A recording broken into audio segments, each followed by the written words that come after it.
Welcome back. Break پہ جانے سے پہلے این پی کے سینئر وائس پریزیڈنٹ حاجی عدیل صاحب نے یہ بتایا کہ جب انہوں نے ایم کیو ایم کے چیف الطاف حسین سے لنڈن میں ملاقات کی تھی ایک گزشتہ دور میں، تو اس وقت انہوں نے کہا تھا کہ شاید نواز شریف صاحب کو ملک سے باہر آ جانا چاہیے. احسن اقبال صاحب، ابھی جو بیان آیا ہے الطاف حسین کا، اس کے بعد نواز شریف صاحب آبویسلی ان کو ملک سے باہر جانا پڑا. آپ سمجھ رہے ہیں کہ یہ ایک سیریس قسم کا سیاسی بیان ہے؟ میں سمجھتا ہوں کہ یہ بہت ہی ایک سیریس بیان ہے اور ایک سیٹ بیک ہے صورتحال میں. جیسا کہ آپ جانتے ہیں کہ اس وقت پورا ملک سیلاب کے اندر ڈوبا ہوا ہے. 2 کروڑ افراد اس وقت متاثر ہوئے ہیں، لاکھوں لوگ بے گھر ہیں اور کھلے آسمان کے نیچے پڑے ہیں.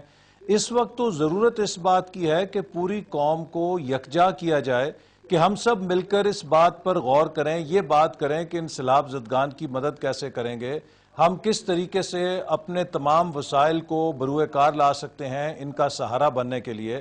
میں حیران ہوں کہ اس موقع کے اوپر الطاف حسین صاحب نے کیوں یہ ایک نئی بحث چھیڑ کر قوم کو دوبارہ تقسیم کرنے کی کوشش کی ہے. اور ابھی میں پوری بات نہیں سن سکا راؤ وسیم اختر صاحب کی، لیکن ایک جو انہوں نے بات کی جو مجھے سنائی دی، انہوں نے کہا کہ چونکہ ماضی کے اندر فوج مائی باپ رہی ہے لہٰذا فوج کے اس کردار کو تسلیم کر لینے میں کوئی حرج نہیں ہے. تو میں سمجھتا ہوں کہ یہ ایک بہت ہی حیران کن دلیل ہے، چونکہ اگر 2 wrongs ہوں they don't make 1 right. اگر کہیں دھکا چلتا ہے تو آپ یہ کہیں کہ اس دھکے کو تسلیم کر لیں اور دھکے کو ہی قانون بنا لیں. تو اگر کہیں غلط ہوتا رہا ہے تو ہمیں اسے درست کرنا ہے اور ہمیں اندھیروں سے روشنی کی طرف جانا ہے، چاہے جائے کہ ہم دوبارہ روشنی کی طرف چلے جائیں. اور آپ کو معلوم ہوگا کہ اگر آپ تاریخ میں جائیں تو مجھے لگتا ہے کہ الطاف حسین صاحب کی تقریر کا کاتب وہی ہے جس نے 1958 میں ایوب خان کی تقریر لکھی، جنہوں نے جمہوریت اور احتساب اور کرپشن کے اوپر تقریر کر کے آئین کا تختہ الٹا دیا. اسی طرح اسی کاتب نے یا تقریر لکھی جنہوں نے مارشل لا لگایا تو وہی احتساب کا نعرہ اور پلیٹ فارم استعمال کیا. کیوں حیران کیا پوری قوم کو؟ اور جیسے احسن اقبال صاحب کہہ رہے ہیں سارے ڈکٹیٹرز کی جو تقریریں آتی ہیں اس میں بھی اسی قسم کی چارٹ شیٹ ہوتی ہے. دیکھیں یہ جو بات کی جا رہی ہے یہ کرپٹ سیاستدانوں کے خلاف کی جا رہی ہے. یہ سیاستدانوں کو گندا کرنے کی کوئی ایسی کوئی خدا نخواستہ خیال نہیں ہے.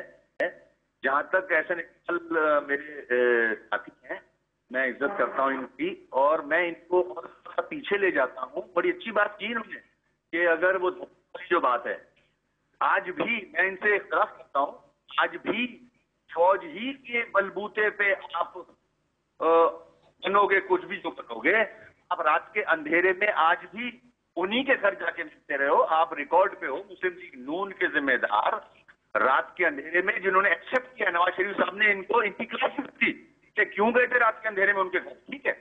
اچھا نمبر 2 دیکھیں، اگر یہ نواز شریف صاحب Day 1 سے فوج کو لگام ڈال دیتے، جب کاکڑ نے ان سے ریزگنیشن لیا تھا اس وقت یہ ایز اے لیڈر، اگر لیڈرشپ کوالٹی ہوتی تو وہاں اٹک جاتے. سپریم کورٹ نے ان کو حل کیا تھا کہ نہیں، you are the prime minister even though he expected to sign resignation because of فوج. اس کے بعد پھر انہوں نے مشرف سے ایگریمنٹ سائن کیا معافیاں مانگی بھاگ جانے کے لیے. اگر یہ دونوں موقعوں پہ فوج کو منہ دکھا دیتے، اگر لیڈر بن جاتے. لیکن اب فوج کو بلا تو نہیں رہنا وسیم اختر صاحب دوبارہ. انہوں نے خراب کرایا سارا کام. تو ایک انتہائی وہ عجیب انداز ہے مکالمے کا. میں تو کہتا ہوں کہ اگر ماضی میں غلطیاں ہوتی رہی ہیں تو ان غلطیوں کو درست کرنا چاہیے، بجائے اس کے کہ ماضی کی غلطیوں کو ہم جواز بنا کے یہ کہیں کہ آئندہ بھی یہی سلسلہ چلتے رہنا چاہیے. ہمیں تاریخ سے سبق سیکھ کے اندھیروں سے روشنی کی طرف جانا ہے. جہانگیر بدر صاحب، یہ کرپٹ سیاستدانوں کا جو ذکر کیا الطاف حسین نے، یہ کون سے کرپٹ سیاستدان ہیں؟ یہ تو ان سے ہی پوچھا جا سکتا ہے کہ ان کی اس سے مراد کیا ہے. یہاں پہ تو بہت سارے لوگوں کے اوپر الزام ہے. کئیوں پہ الزام ٹھیک بھی لگا، کئیوں پہ غلط بھی لگا، کئیوں پہ ٹھیک لگا تو ان کو چھوڑ کے وزیر بنا دیا گیا جنرل پرویز مشرف کے وقت میں. اس سے ایک پارٹی کاف لیگ کو جنم دے دیا گیا، کئیوں کو جیل میں مفت میں ہی دھکیل دیا گیا. تو اس طرح تو بارگین ہو گیا. ایک نیب کا ادارہ بنا کے تو پولیٹیکل بارگیننگ کا سسٹم شروع ہو گیا. ایک دلالی سیاسی شروع ہو گئی جس میں سے کئی سیاسی دلال پیدا ہوئے، انہوں نے پیسے بھی کمائے. یہ تو ایک سودے بازی ہوئی نا. تو یہاں تو خوف تھا، یہاں کوئی گریڈ تھا. جب گریڈ ہوا تو اس میں سے کرپٹ سیاستدان پیدا ہوئے. جعلی ڈگریاں ان کو دی گئیں. جب جعلی ڈگریاں دی گئی تو اس میں سے پھر وہ ایک جعلی ڈگریوں کی کلاس پیدا ہوئی. ایک طرف بینک کے قرضوں کی کلاس پیدا ہو گئی. تو اس طرح کئی نو دولتیہ قسم کی کلاسز جو ہیں مارشل لا کے تمام ادوار میں پیدا ہوئی. غریبوں کے بچوں کو تو کوڑا ہی یہاں پہ مارے گئے. جنہوں نے جمہوریت کا نام دیا ان کو جیلوں میں رکھا گیا. شہید ذوالفقار علی بھٹو صاحب کو جمہوریت کے لیے قتل کر دیا گیا. تو اس طرح یہ جو یہاں پہ سسٹم چلے. دیکھیں میں آپ کو ایک بات بتاؤں, پاکستان پیپلز پارٹی کیٹاگوریکلی جو ہے ہم ڈکٹیٹرشپ کے خلاف ہے, لیکن بطور فوج ہم نے کبھی فوج کے ادارے کی مخالفت نہیں کی. بالکل فوج کے ادارے کی مخالفت. حاجی عدیل ہم نے صاحب, ہمیشہ ادارے کو مضبوط کیا کیا. ہماری فوج غیر سیاسی طور پہ ایک سیاسی ادارہ بن چکا ہے؟ دیکھیں ہماری بدقسمتی ہے کہ فوج نے ماضی میں فوج کا جو رول ہے ایوب خان سے لے کے بلکہ اس سے بھی کچھ تھوڑا سا پہلے فوج نے ہمیشہ سیاست میں مداخلت کی.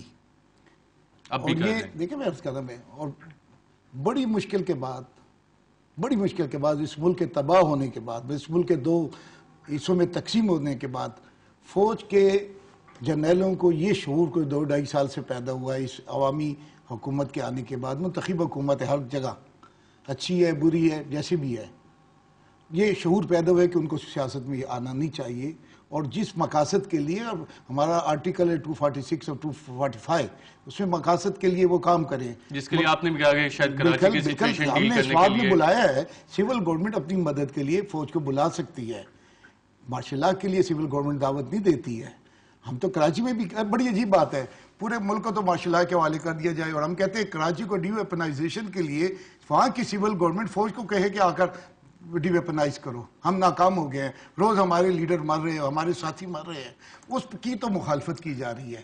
اور پورے پاکستان کو پھر فوج سے کہا جاتا ہے کہ آپ سیاست میں آ جائیں. میں 2-2.5 سال ہوئے ہیں فوج نے اپنا رویہ بدلا, فوج پاپولر ہوئی, فوج نے دہشت گردی کے خلاف حاجی عدیل صاحب نے ایک بہت اچھا پوائنٹ اٹھایا. وسیم اختر صاحب, کراچی میں تو فوج کو ڈی ویپنائزیشن کے لیے بقول حاجی عدیل صاحب کے نہیں بلایا جا رہا, لیکن پورے ملک میں انہیں دعوت گناہ پھر دی جا رہی ہے. دیکھیں فوج کو دعوت گناہ میں پھر ریپیٹ کر رہا ہوں, ہم نہیں دے رہے, نہ ہم آپریشن کے لیے دے رہے ہیں ان کو, نہ مارشل لا لگانے کے لیے. ہم تو یہ کہہ رہے ہیں کہ جو کرپٹ سیاستدان ہیں, دیکھیں میری بات سنیں. آج میں عدیل صاحب کی بات سے ایگری نہیں کرتا. فوج نے 35 سال ڈائریکٹ حکومت کی, انڈائریکٹ آج بھی حکومت کر رہی ہے. آج بھی حکومت کے نوٹیفیکیشن فوج کے کہنے پہ واپس لیے جاتے ہیں.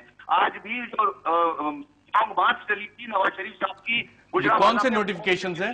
تو بڑا اچھا ہوا ہے کہ ہمارے اس حکومت کی تمام خرابیوں میں, فیصلوں میں تبدیلی میں فوج کا بھی انوالومنٹ ہے. تو اب ہم اس انوالومنٹ کو مزید بڑھائیں یا یہ کہ ہم کوشش کریں کہ یہ انوالومنٹ دن بدن ختم ہو جائے. مطلب تو یہ ہے کہ آج جو ہمارا اتحاد بنا ہے اور جس میں ہم کے ایم کو بغیر ضرورت سندھ میں شامل کیا گیا, اس کے بغیر بھی پیپل پارٹی حکومت بنا سکتی ہے, تو کیا یہ کسی کے اشارے پہ ہوا ہے؟ دیکھیں میری باری ہونے دیں, اپنی باری میں بات کریں پلیز.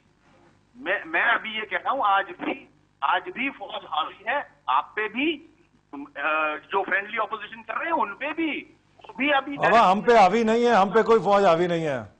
بالکل ابھی آپ رات کو مل رہے کر جا کے ان کے نہیں, ہم آن ریکارڈ, اور جو ملاقاتیں ہیں وہ آن ریکارڈ ہیں. ہم دبئی میں جا کے خفیہ طور پہ نہیں ملتے, جو بات ملاقات ہوتی ہے آن ریکارڈ ہوتی ہے. رات کے گدھیرے میں کون گیا پھر؟ آن ریکارڈ, ہر ملاقات آن ریکارڈ ہوئی ہے, کوئی خفیہ ملاقات نہیں ہوئی. جو ملاقاتیں ہوئی ہیں وہ چیف منسٹر کی ہوئی ہیں, آفیشیل ہوئی ہیں, اور سیکیورٹی کے ایشوز کے اوپر ہوئی ہیں. کوئی سیاسی ملاقات نہیں ہوئی. ہم کل بھی فوج کے سیاسی کردار کے مخالف تھے, آج بھی ہیں اور کل بھی رہیں گے. ہم نے دبئی میں جا کے کوئی خفیہ ملاقاتیں نہیں کی. الیکشن لڑے نا, کیوں نہیں لڑ رہے الیکشن؟ بالکل, اس پہ مزید بات ہم جاری رکھتے ہیں. اختر صاحب, احسن اقبال صاحب, اس پہ مزید بات جاری رکھتے ہیں ایک وقفے کے بعد.